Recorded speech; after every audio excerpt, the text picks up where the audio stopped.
Hi, I'm Lindsay, and today I'm going to finally start reviewing the Jujutsu Kaisen manga, something I've been kind of wanting to do, and what's a better time to start than 250 chapters into the story when it's almost done? But whatever. I really I miss talking about Jujutsu Kaisen. If you're new here, then I have reacted to the whole second season of Jujutsu Kaisen as a manga reader, so that's why I'm saying I love this series quite a bit. Let's talk about chapter 250 and 251 today. I'm going to review two at a time because doing it weekly is probably a little too much for me right now. But yeah, holy crap, I have pages and pages of notes here, so let's get into it. Alright, so let's start talking about chapter 250. So we start this chapter with an explanation of Yuta's domain expansion, and I just want to say that I am reading the TCB translations because I personally just prefer them. I just like them more than the official ones, so we're going with that. Also, since I didn't review chapter 249, I just want to say that Yuta's domain is just so freaking cool. It's like one of the coolest in the series, and I saw it immediately. The Unlimited Blade Works reference, it reminded me so much of that, and it was pretty much confirmed because Gege is like a huge Fate fan, and apparently his favorite character is Gilgamesh, which just makes total and complete sense to me. So Yuta's domain expansion is called the All-Encompassing Unequivocal Love, and he can use any of the techniques he's copied to imbue the barrier with for his domain, and that becomes the domain's sure hit effect, which is so crazy to me. And the rest of the techniques are imbued within the katanas all over the domain, and each katana he wields has a different technique, and it's completely random, and Yuta doesn't know what the technique is until he grabs a sword, which we do see at some point. When he grabs one, he's like, oh, this is the one. So each katana can only be used once, but there's an infinite amount of katanas. So really cool idea for a domain. Really see the Unlimited Blade Works references going here. The vibes are very that for me. So Yuta starts using Druv's technique, who is a character I have completely forgot about. He was in the Culling Games for like 2 seconds, and then Yuta just slaughtered him. And basically Sukuna is being attacked from left, right, and above, and we have Yuta going wild with these techniques, and then we also have Yuji beside Sukuna, and he's using his punching abilities to attack Sukuna's soul, and his punches are very targeted, and Sukuna is taking notice, and we see it's affecting him. But also, I just love Sukuna's faces whenever Yuji is around and Yuji's fighting him, because he looks so thoroughly annoyed with him, and I'm like, yeah, Yuji, get it. Just piss him off. I really enjoy that. And we also have Rika attacking from above, which Sukuna is able to dodge. And it's important to also say that Sukuna has to use one set of his arms to maintain hollow wicker basket the entire time he's in the domain, so that he doesn't get hit by the sure hit effect of the domain. So being in the domain is a pain. Haha. For Sukuna. So Yuta's attacks land on Sukuna's back, which surprises him. And we see Yuta floating in the air, and now he's using Uro's technique, which I love her technique, and I love to see it being used. It's very beautiful. So Sukuna is there smiling, and his mask is just kind of gone for this panel, which, it happens. But I gotta say, I kind of like him without the mask a bit more. So we get some context from Sukuna here, and apparently after his fight with Gojo, he's unable to use his domain expansion, and his reverse curse technique is sluggish. And his current curse energy matches Yuji, or as he likes to call him, the cursed brat.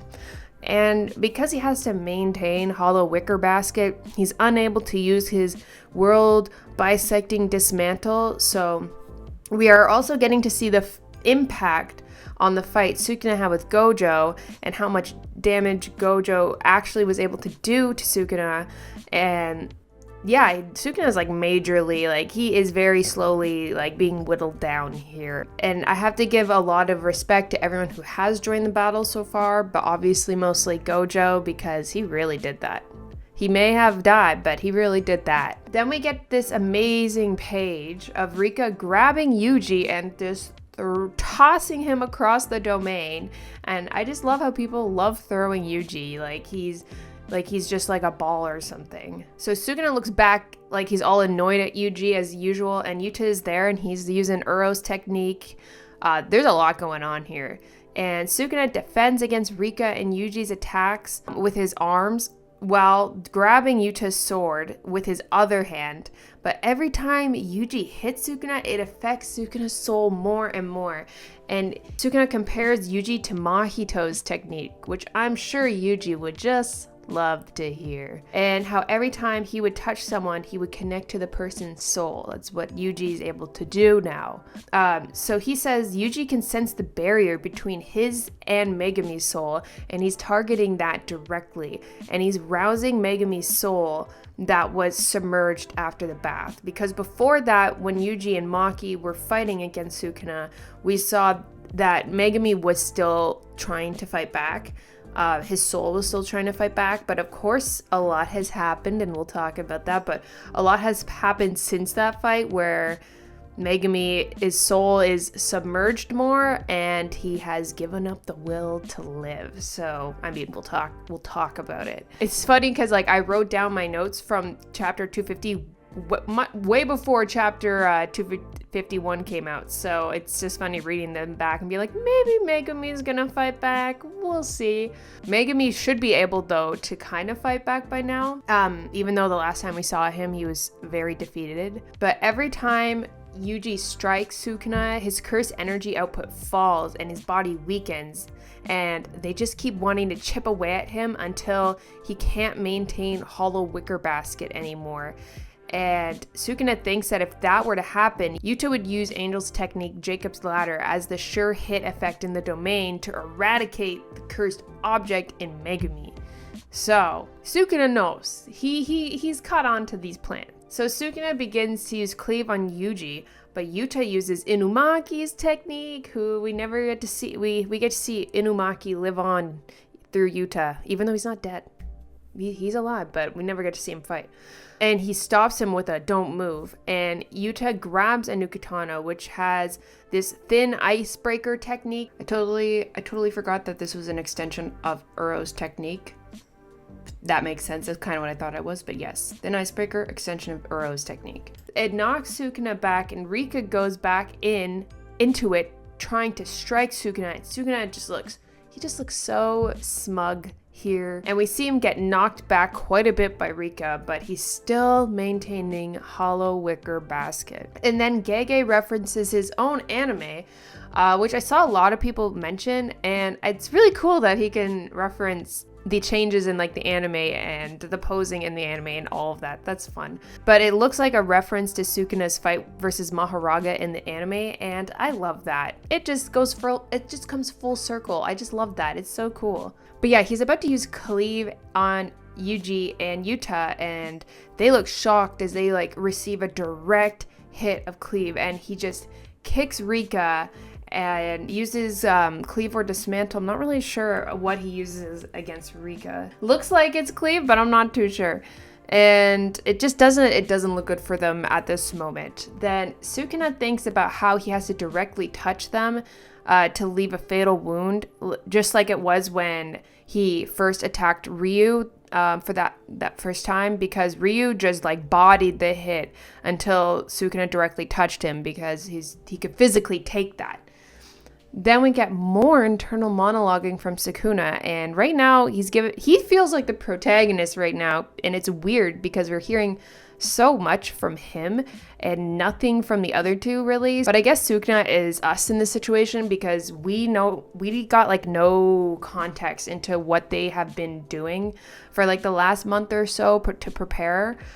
We've almost gotten no flashbacks or anything like that, so we're really like Sukuna in this situation.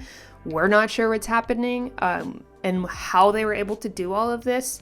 But Sukuna is thinking through the sorcerer's plan and how even though his cursed energy has been lowered thanks to Gojo, but everyone who's shown up from Jujutsu High has extremely tight defenses. Like they have a good plan. And now there's Yuji who has RCT, and Yuta, who is able to narrow the sure hit of his domain to just Sukuna, which is a crazy feat that he is able to pull off.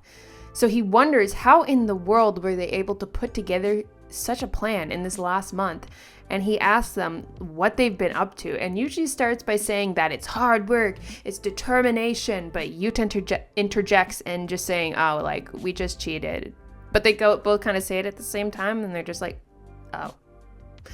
So I really wish we could see more flashbacks. We get one in chapter 251, but I wish we got more. But then we do get some thoughts from Yuta and Yuji. Yuta thinks about how if it weren't for the after effects from Sukuna's fight with Gojo, that they would have almost no time to react and use their RCT, and they would have been annihilated. And Yuji acknowledges that it's painful to say, and this is Yuji. Yuji said it's painful to say, but we're up against the strongest sorcerer right now. And they don't want to think about what would happen if they failed here, which kind of makes me sad for the next chapter.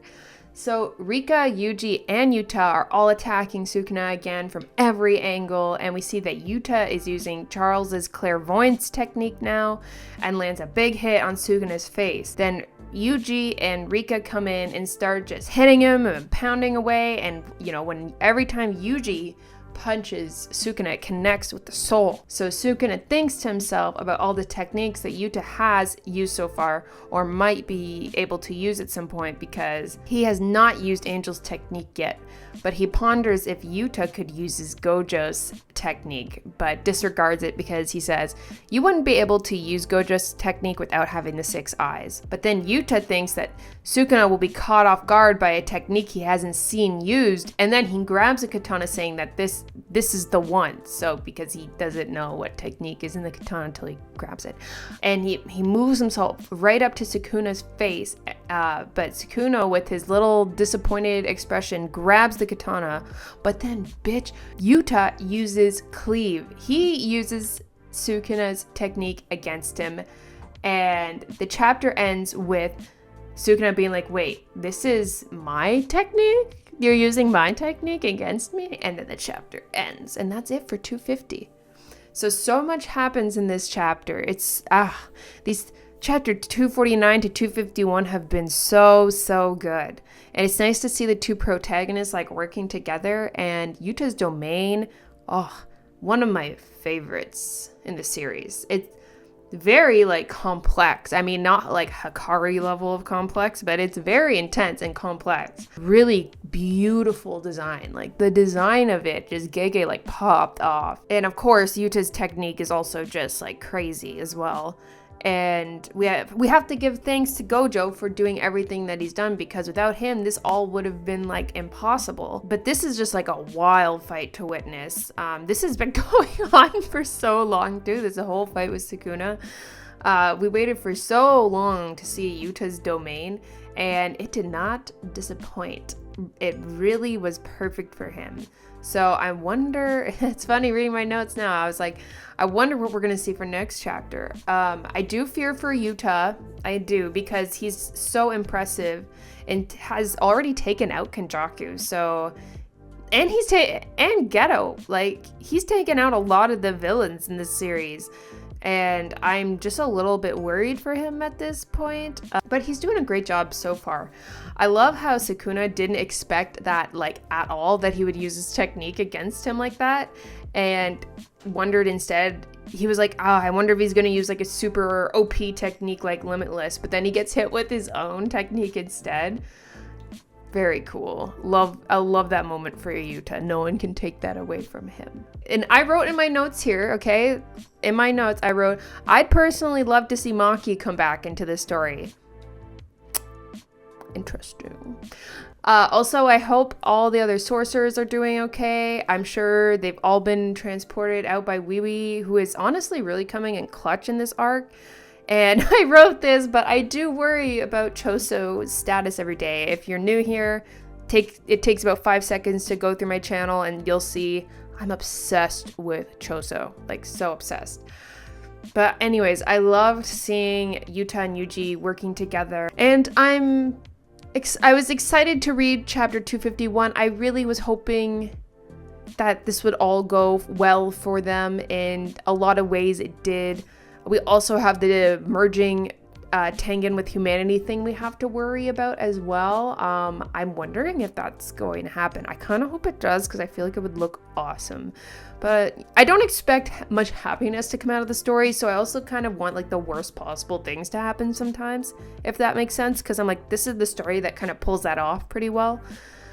It's weird because JJK is like a comfort series for me, but it's also not a comfort series at all because it makes me and makes so many people so upset. But I have been so comforted by like loving this series so much. So like, what is wrong with me? What's wrong with me? Anyways, let's talk about chapter 251. Chapter 251, probably one of my favorite chapters that we've gotten in a long time, to be honest, for several reasons. But yeah, this chapter was so good. All of the emotions were really felt. And just, I wasn't expecting this to go the way it did. I did say, like, in my notes for chapter 250, I wanted Maki to show up. I had no idea. I promise. I had no idea. But it made sense for her to show up, so I don't think it was surprising. But yeah, these chapters were so good. This one was my favorite out of the two. So there's a break this week. Unfortunately, this video will probably go up later than I wanted it to, but that's fine. So yeah, let's get into chapter 251. Okay, so this chapter starts with Yuta and him using cleave on Sukuna, and Yuta is like, you couldn't find that final finger, could you? And so it turns out that Yuta was the one to find or consume the final finger, and he is now able to copy Sukuna's technique, which is just wild. Like that, this man is too strong. So Yuji follows that up with a direct punch to the face, and every punch that Yuji lands on Sukuna feels just personal and just full of anger. Like he's so over it at this point. Yuji also knees Sukuna in the face as well, and the line work in these chapters, beautiful. But it's kind of like hard to tell what's happening at some points. Like it's so dark and heavy. So Sukuna pulls Yuji in for like this little sidearm hug thing, then uses cleave on Yuji's chest. But then Yuji spits blood at Sukuna, and it'll be important in a little bit. Also, I just have to say, Yuji's reverse curse technique, the fact that he just learned it and is able to use it like so fast is actually insanely impressive. I really wish we got to see more. Like, we get a flashback in this chapter, but I really wish we got to see a bit more of what led to this. I don't know, because Yuji's character just changes so much in this time, and we don't get that much context into it. All we know is Yuta saying that they cheated. And I'm sure Yuji did work hard, but also that they cheated. It's really cool to see this progression for Yuji, which was very necessary. But I also, like, I just want to see, like, I want to know how this happened. How was he able... Of course, this understanding of the souls from Yuki's work, it probably plays, like, the biggest part. But I just want to know what happened. Yuji and Yuta are just wailing away on Sukuna, and I believe that they are trying their best to get him to release his arms and to release Hollow Wicker Basket so that Yuta can use Jacob's Ladder on him. But Yuji is thinking that now has to be the time to get Megami back. So the climax of this fight for this 3 is starting to slow down a bit. So Yuji has to strike now to get in contact to Megami's soul, and they're hitting him with everything they've got, and Rika as well. Rika is there, but then Sukuna begins to release his hands as a desperate attempt to start the chanting to fire off the world-splitting dismantle.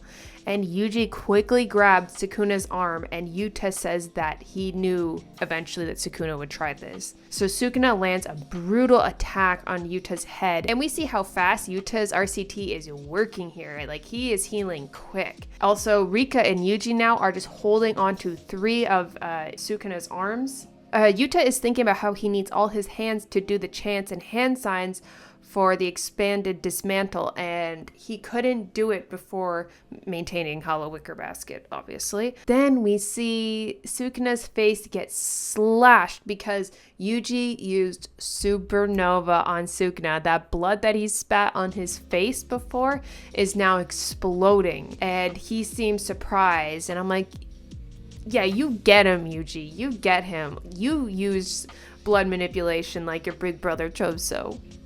I love that. I love that for him. And it also makes sense that Yuji, as like a descendant of Kenjaku in some capacity, be able to also use blood manipulation like Choso, and similar to the blood techniques that all of the brothers use. So now we do get a flashback scene, which I do enjoy. So we cut back to a few sorcerers who are talking about Yuki's notes on souls, and Yuji says that on a general level, that even if two souls are mixed together, they will never become one. And I get to see Choso alive and well. Makes me so happy to see him.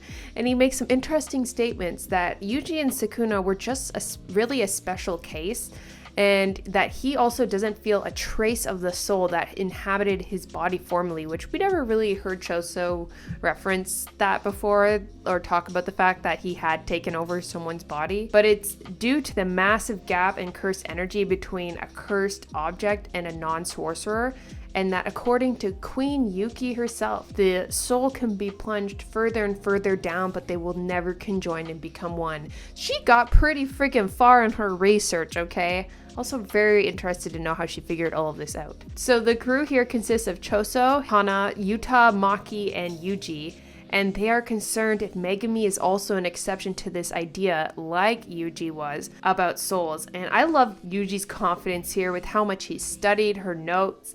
And he talks about how Mahito was a cursed spirit who was able to join souls together to create like their own separate creatures. And as long as a technique like Mahito's doesn't come into play, then they should be safe to assume that the souls can never become one. And Yuji believes in Yuki's words, and he will shake Fushiguro's soul awake. And also, we were robbed of seeing more interactions between Yuki and Yuji. I feel like they would have gotten along so well. We didn't see them interact enough. And I'm so happy to see Yuki's impact in this story just being important still, and all her research being carried on by Yuji. It's really sweet to see that. I really enjoy it. So then Hana says a bunch of smart shit. So she says that their technique would be helpful in this scenario because it eradicates the target's technique, and they'd probably be able to eradicate Sukuna due to his incarnated form being a mix of his technique, his personality, and cursed objects. And since the technique is tied to the brain, the survival rate of the victim would be quite low. But if they separate the souls and weaken the synchronicity between them, the survival rate will skyrocket. So basically, like, Megumi would be able to live. So while Rika and Yuji are holding Sukuna, Yuta finally uses Jacob's ladder, and Yuji says, "It's time to wake up, Fushiguro.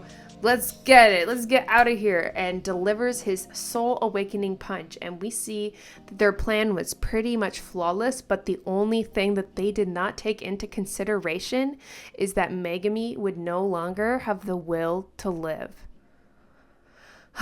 We see that Yuji and Megumi are now together, and Megumi is just on the ground saying that he's had enough, and that's pretty much it. He's had enough. He doesn't care anymore. And it's just so sad. He just says, "I've had enough," and that's enough. That's all he says. I can't blame Megumi for this, and I'll talk about it more in a bit, but Megumi is it's just making me so sad to see him like this and see everything Sukuna has put this teenager through.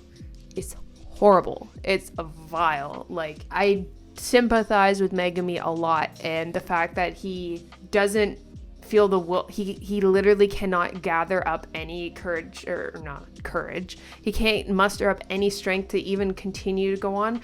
I don't blame him. He had to watch his sister die using his body. He had to watch his, pretty much like his father figure, die using his body. Like, Megumi and all the other people Sukuna has killed and hurt, and all of the horrible things he's done using Megumi's body.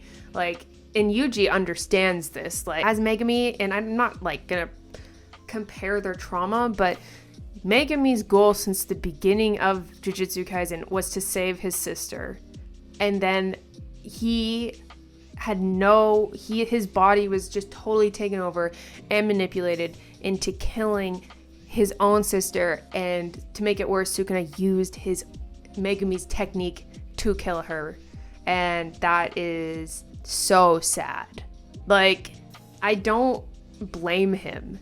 But anyways, tangent over. Let's get back to it. So their time to execute this plan has run out, and Sukuna starts his chant to land his world-cutting dismantle, and it just starts to completely obliterate Yuta's domain. And just then, the narrator says that this strategy is common of Jujutsu sorcerers, and I'm like, huh? What are they talking about? And under normal circumstances, it wouldn't work on the one assured of their own victory. And I was just like, Maki's about to show up. And Maki enters with the stab through the back with her soul-splitting blade, and I was so happy. The chapter ends with Maki looking cold as fuck, and it says pierced by the blade of a monster with no curse energy, and it's giving when Toji stabbed Gojo like way back, like literally these petals like mirror that exactly. And I love this for her. I'm so freaking happy she showed up. I was waiting for Maki to be used, and I'm just so happy. I'm scared for everyone still, but this was the perfect move in this scenario. It started to feel bleak. It started to feel like hopeless. So Maki jumping on the scene like this, first of all, we knew she'd be able to do something like this in a domain, because since she was able to do that in Naoya's domain, just like sneak attack him from behind like that.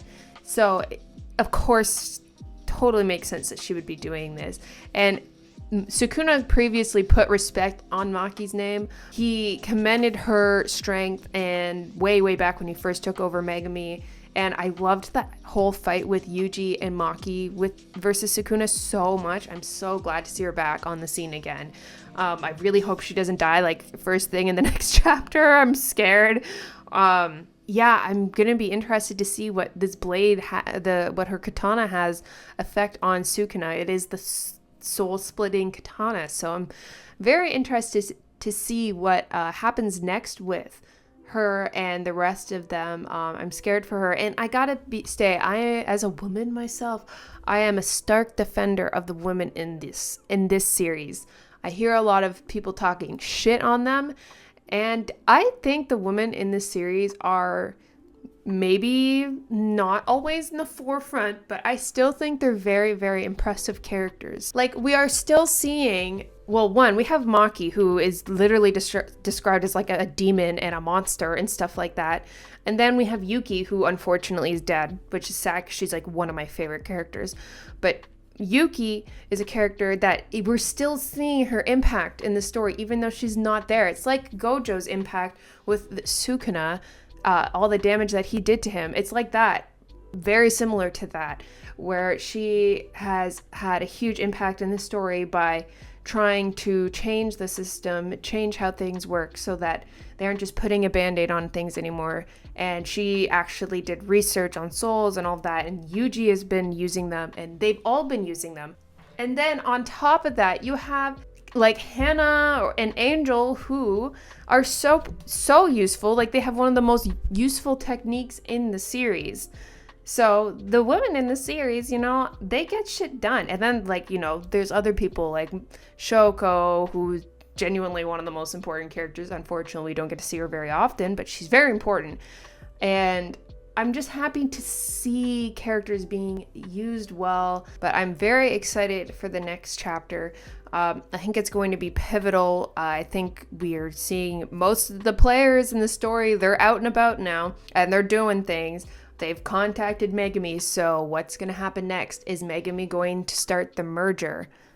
I don't know. Also, I've seen people saying that when they see Megami there, it looks like he's still trying to summon Maharaga, and if that is true, that is so sad. I don't really think it's true, but if it is true, that is so sad, because it's like almost a desperate like muscle memory thing. Like, he's just doesn't even know what else to do right now. He's like stuck in this position because it's always been his fallback if something bad were to happen to him, and his last line of defense was that he could summon Maharaga, and in this case he can't do anything, but he's still in the position to want to try, but he doesn't have the will to live anymore, and it's just so sad. I feel for Megami so much, and so many of these characters are teenagers, so you just feel so bad for them, and I can't help but feel horrible for Megumi.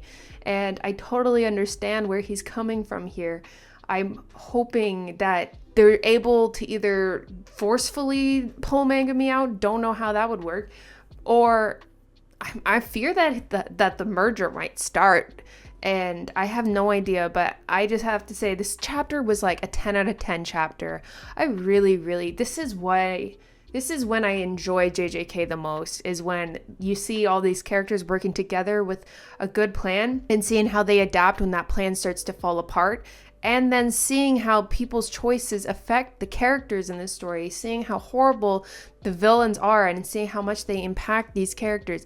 That's why I like this story so much. But anyways, this was such a good chapter, and I was like, I have to start reviewing this series and talking about it, because I just thought this chapter was soul crushing. Like, it was soul crushing. There's so much action going on, but like at the heart of it, it's just really sad. The end is exciting, but this chapter is sad. And yeah, I don't know. I'm nervous for what's happening next. I think this is pretty much, we're getting to it now. Like, we're getting to the final moments here of this fight. And I mean, that's my theory, but I could not predict the story. Like I said, I wanted Maki to show up, but I could not predict the story if I tried. I don't want to make any big predictions, but this is like the pivotal moment. Things have to change now. Maki's here. The biggest players have been here and died. We also have Hikari and Urame thing still happening, which we haven't seen in a long time. So I'm just nervous for them, but I'm also excited to see what they're able to pull off in the next few chapters. So yes, that's pretty much all I have to say. Wow. Okay. I talk a lot. Okay. Thank you for watching. And please comment, like, subscribe. I'm almost at 3,000, so I'd love to get to 3,000 subscribers soon. And yeah, thank you for watching. Have a good day.